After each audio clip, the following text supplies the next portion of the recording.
এই সংবিধান দেশের সর্বোচ্চ আইন। এই সংবিধানকে ধ্বংস করার চেষ্টা করা রাষ্ট্রদ্রোহিতা। ইতোমধ্যে যে অপরাধ তোমরা করেছ সেই অপরাধের বিচার তোমাদের হবে।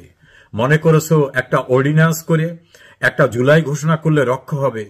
আরে বাবারা, বঙ্গবন্ধুর খুনিরা মোস্তাককে দিয়ে 1975 সনের 26 সেপ্টেম্বর ইনডেমনিটি অর্ডিন্যান্স করেছিল। জিয়াউর রহমানকে দিয়ে 1979 সালের 9 এপ্রিল পার্লামেন্টে সেটা পাশ করেছিল। সর্বোচ্চ আদালত বলে দিয়েছে এটা অবৈধ, সবাই মিলে পাশ করলে হবে না। তোমাদের বিদেশ থেকে আগত ডক্টর রিয়াজ নিজে স্বীকার করেছেন যে আমরা সংবিধান ভঙ্গ করতেছি।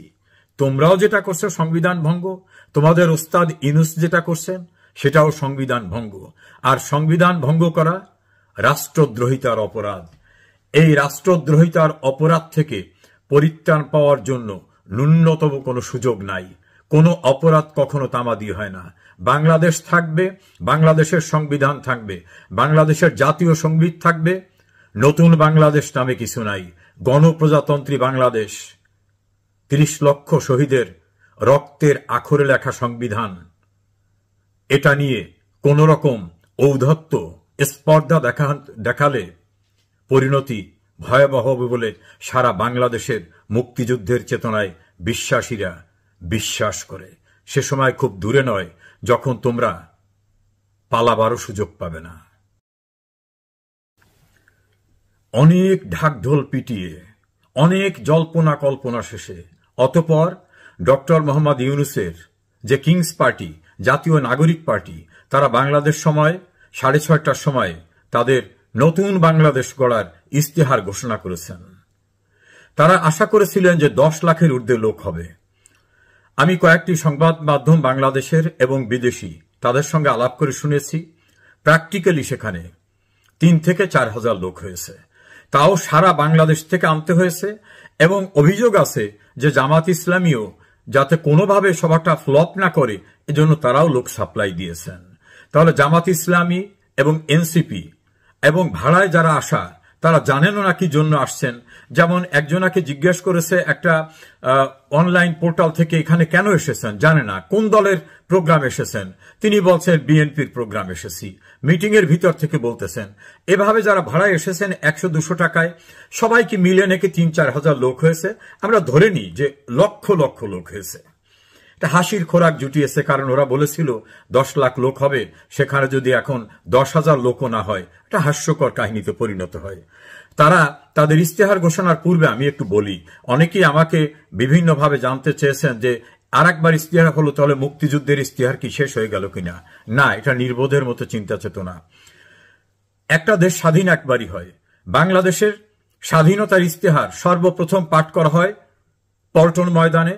ছাত্রলীগের সভাপতি নূরে আলম সিদ্দিকীর সভাপতিত্বে ছাত্রলীগের সাধারণ সম্পাদক শাহজাহান সিরাজ ইস্তেহার পাঠ করেন।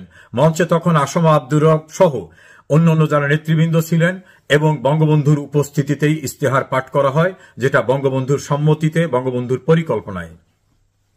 এই ইস্তেহারের ধারাবাহিকতায় কিন্তু বঙ্গবন্ধু সোহরাওয়ার্দী উদ্যানে তার ঐতিহাসিক ভাষণ দিয়ে গোটা জাতিকে প্রস্তুত করতে বলেন 7ই মার্চ, যা বিশ্বের অন্যতম শ্রেষ্ঠ বক্তব্য এবং যেটা ইউনেস্কোর অত্যন্ত গুরুত্বপূর্ণ দলিলে পরিণত হয়েছে। তার ধারাবাহিকতায় বঙ্গবন্ধু ওই বছরেরই 26শে মার্চ আনুষ্ঠানিকভাবে মুক্তিযুদ্ধের ঘোষণা দেন।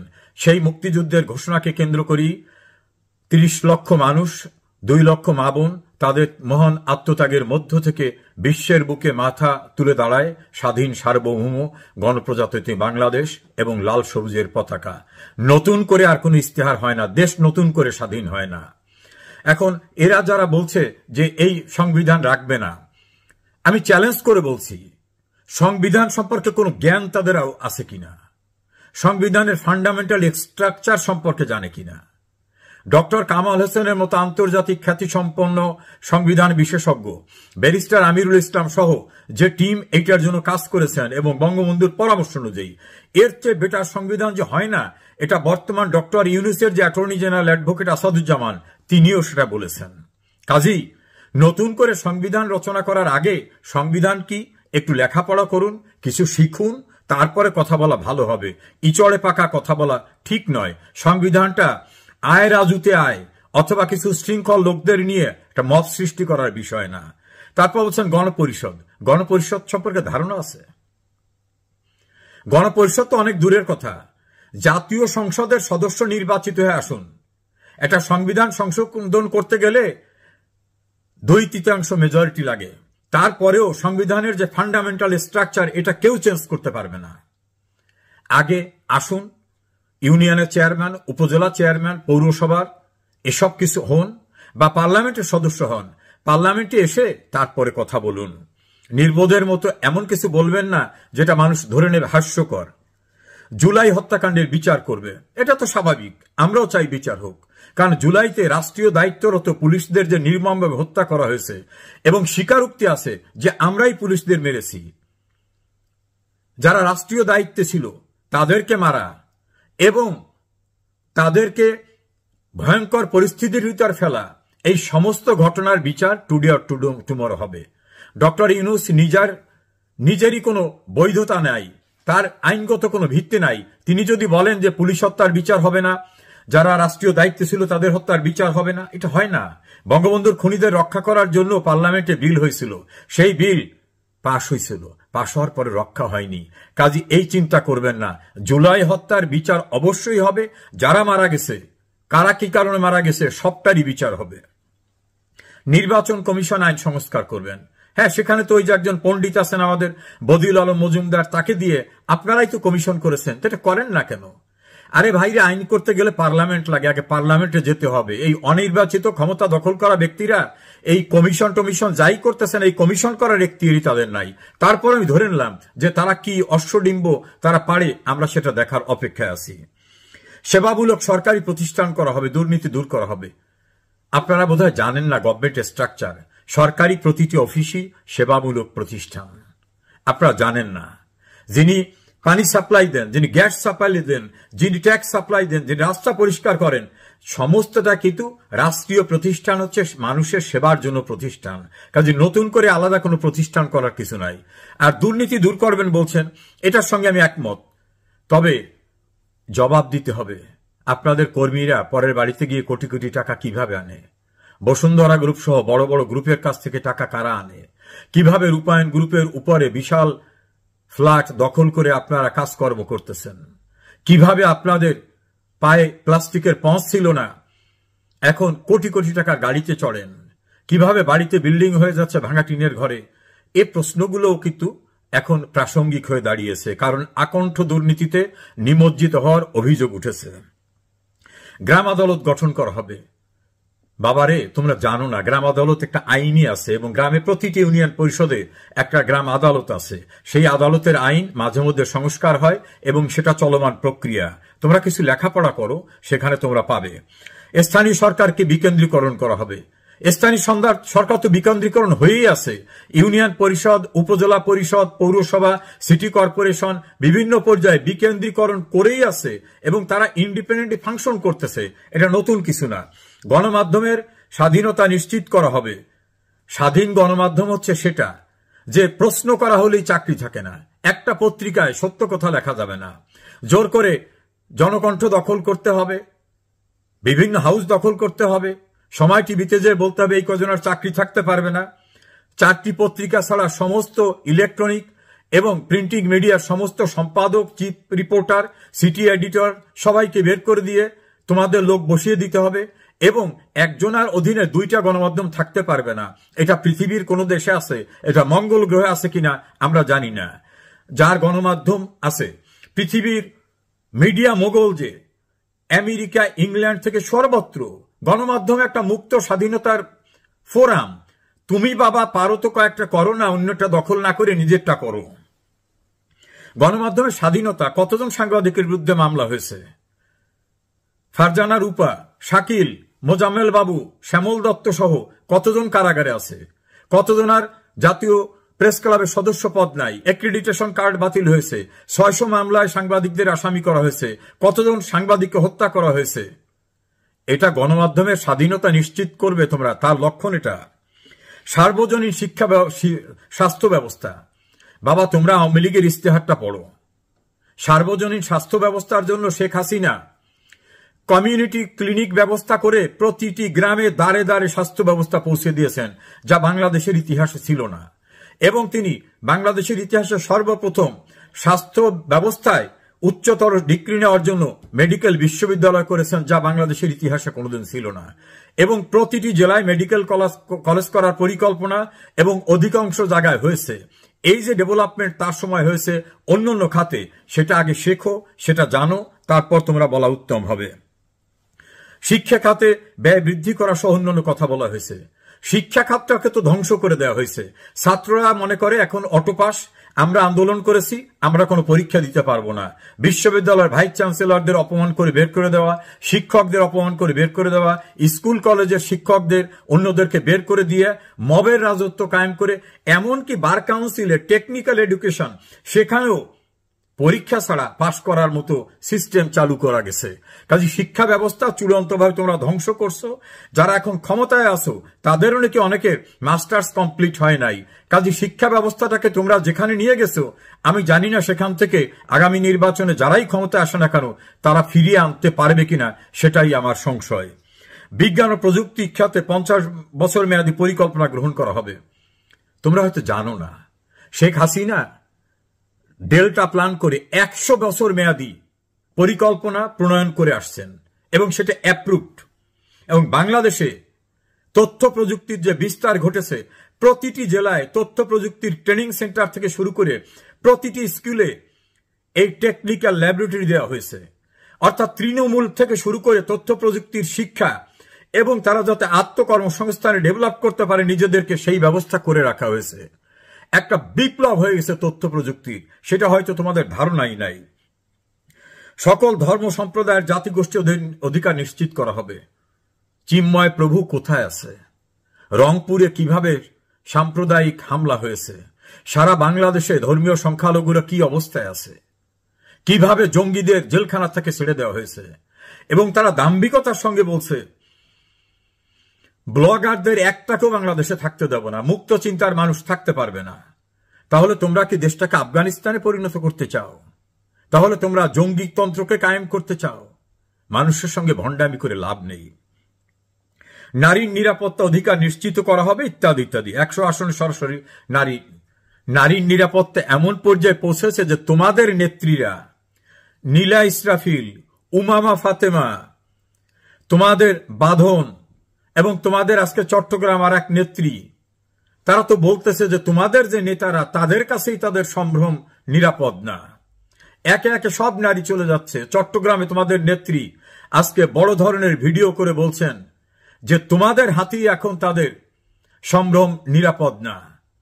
কি কি কাজ তোমরা করছো, তোমাদের লোকেরা করছে, তোমরা দেবে নারীর নিরাপত্তা, নাকি তোমাদের জঙ্গিতন্ত্র কায়েম করতে হবে? রাস্তায় নারী কি পোশাক পরবে, বাংলাদেশ ব্যাংকে কি পোশাক পরে আসবে, সেটা তোমরা নির্ধারণ করবে।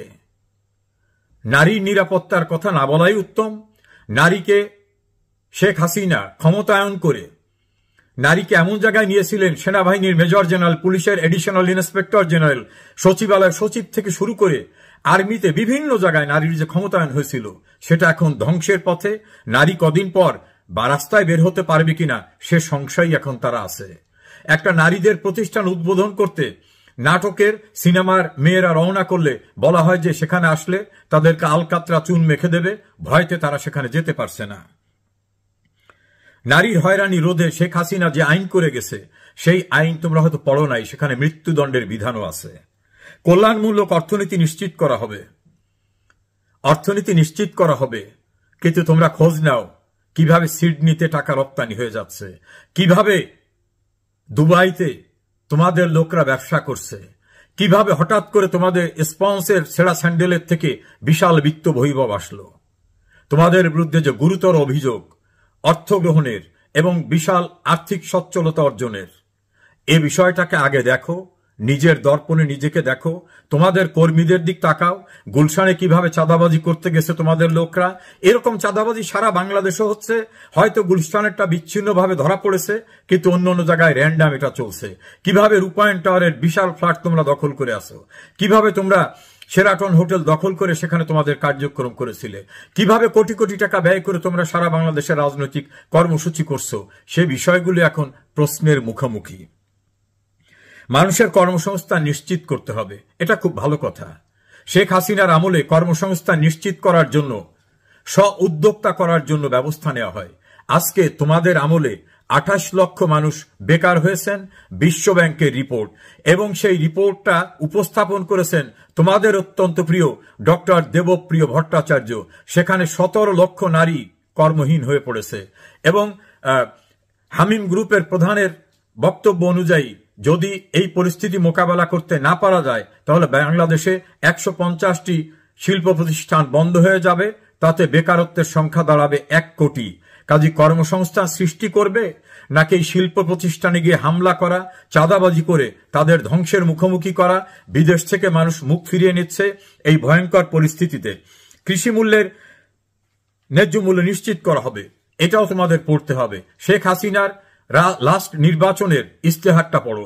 কৃষিকে যান্ত্রিকীকরণ করা এবং কৃষিতে সবচেয়ে ভর্তুকি দিয়ে আধুনিক যান্ত্রিকী কৃষি ব্যবস্থা তিনি যেভাবে করেছেন, এটা বাংলাদেশের ইতিহাসে একটা বিপ্লব ঘটে গেছে।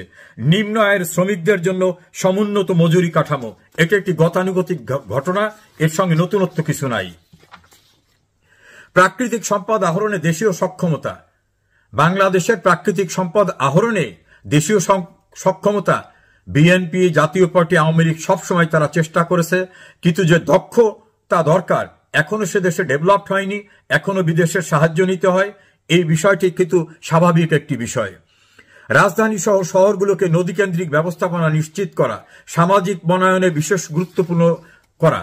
আমার মনে হয় এই বিষয়গুলি যারা তৈরি করে দিয়েছে তারা যদি আওয়ামী লীগের নির্বাচনী ইস্তেহারটাও পড়তো তাহলে এই ভয়ঙ্কর বেইজ্জতি কারবার হতো না। আমি এর ভিতরে কিছুই খুঁজে পাচ্ছি না যে নতুন বাংলাদেশ কিভাবে গঠিত হবে।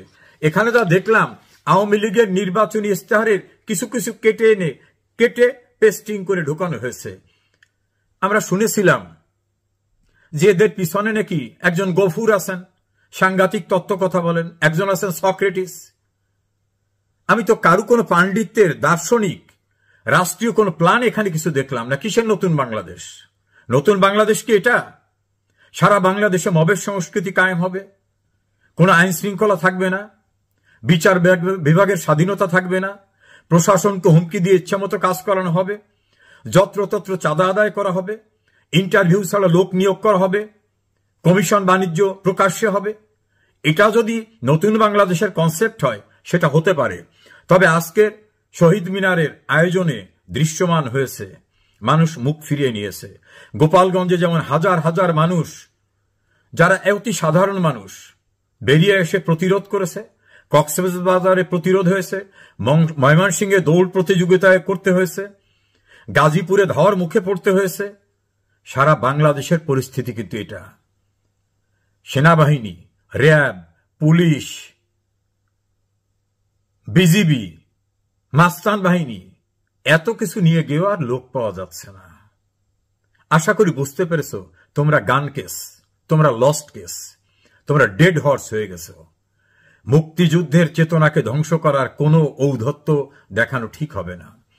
এই সংবিধান দেশের সর্বোচ্চ আইন, এই সংবিধানকে ধ্বংস করার চেষ্টা করা রাষ্ট্রদ্রোহিতা। ইতোমধ্যে যে অপরাধ তোমরা করেছো সেই অপরাধের বিচার তোমাদের হবে। মনে করেছো একটা অর্ডিন্যান্স করে একটা জুলাই ঘোষণা করলে রক্ষা হবে। আরে বাবারা, বঙ্গবন্ধুর খুনিরা মোস্তাককে দিয়ে 1975 সনের 26 সেপ্টেম্বর ইনডেমনিটি অর্ডিন্যান্স করেছিল। জিয়াউর রহমানকে দিয়ে 1979 সালের 9 এপ্রিল পার্লামেন্টে সেটা পাশ করেছিল। সর্বোচ্চ আদালত বলে দিয়েছে এটা অবৈধ, সবাই মিলে পাশ করলে হবে না। তোমাদের বিদেশ থেকে আগত ডক্টর রিয়াজ নিজে স্বীকার করেছেন যে আমরা সংবিধান ভঙ্গ করতেছি। তোমরাও যেটা করছো সংবিধান ভঙ্গ, তোমাদের ওস্তাদ ইউনূস যেটা করছেন সেটাও সংবিধান ভঙ্গ। আর সংবিধান ভঙ্গ করা রাষ্ট্রদ্রোহিতার অপরাধ। এই রাষ্ট্রদ্রোহিতার অপরাধ থেকে পরিত্রাণ পাওয়ার জন্য ন্যূনতম কোনো সুযোগ নাই। কোনো অপরাধ কখনো তামাদি হয় না। বাংলাদেশ থাকবে, বাংলাদেশের সংবিধান থাকবে, বাংলাদেশের জাতীয় সঙ্গীত থাকবে, নতুন বাংলাদেশ নামে কিছু নাই, গণপ্রজাতন্ত্রী বাংলাদেশ, ৩০ লক্ষ শহীদের রক্তের আখরে লেখা সংবিধান। এটা নিয়ে কোন রকম ঔদ্ধত্য স্পর্ধা দেখালে পরিণতি ভয়াবহ হবে বলে সারা বাংলাদেশের মুক্তিযুদ্ধের চেতনায় বিশ্বাসীরা বিশ্বাস করে। সে সময় খুব দূরে নয় যখন তোমরা পালাবারও সুযোগ পাবে না।